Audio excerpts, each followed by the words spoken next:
चंदालिपी एक सुंदर और दयालु महिला थी जो गुजरात के एक छोटे से गांव में अपने माता पिता के साथ रहती थी। वह पशु पक्षियों से विशेष प्रेम करती थी और अक्सर जंगल में घूमकर घायल या बीमार जानवरों की देखभाल करती थी। एक दिन चंदालिपी ने जंगल में एक घायल हिरण को देखा जिसके पैर में गहरा घाव था। उसने तुरंत अपने दुपट्टे से हिरण के घाव को बांधा और उसे धीरे धीरे अपने घर ले आए। घर पर उसने हिरण की अच्छी तरह से देखभाल की, उसके घाव की सफाई की और दवा दी। कुछ दिनों में हिरण की हालत में सुधार होने लगा।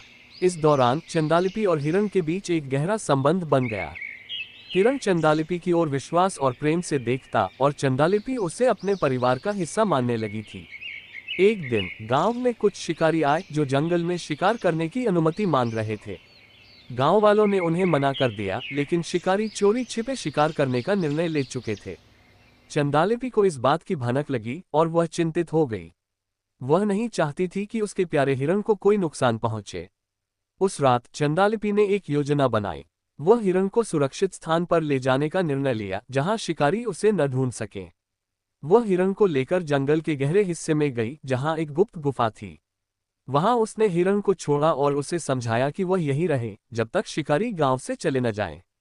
हिरण ने चंदालिपी की बात समझी और गुफा में छिप गया। चंदालिपी ने उसे अलविदा कहा और वापस गांव लौट आए।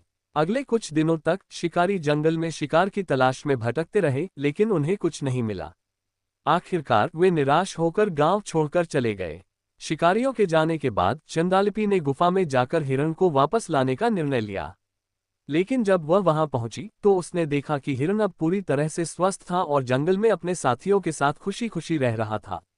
हिरण ने चंदालिपी को देखा और उसकी ओर आभार से देखा, मानो कह रहा हो, धन्यवाद मेरी जान बचाने के लिए। चंदालिपी का दिल गर्व और खुशी से भर गया। उसने महसूस किया कि सच्ची दया और प्रेम से ही हम दूसरों की मदद कर सकते हैं और उन्हें नई जिंदगी दे सकते हैं। उस दिन के बाद से चंदालिपी ने अपने जीवन को पशु पक्षियों की सेवा में समर्पित कर दिया और गांव में सभी लोग उसकी दया और साहस की प्रशंसा करने लगे। इस कहानी से हमें ये सीख मिलती है कि दया, प्रेम और साहस से हम न केवल दूसरों की जिंदगी बदल सकते हैं, बल्कि अपनी आत्मा को भी संतुष्टि और खुशी से भर सकते हैं।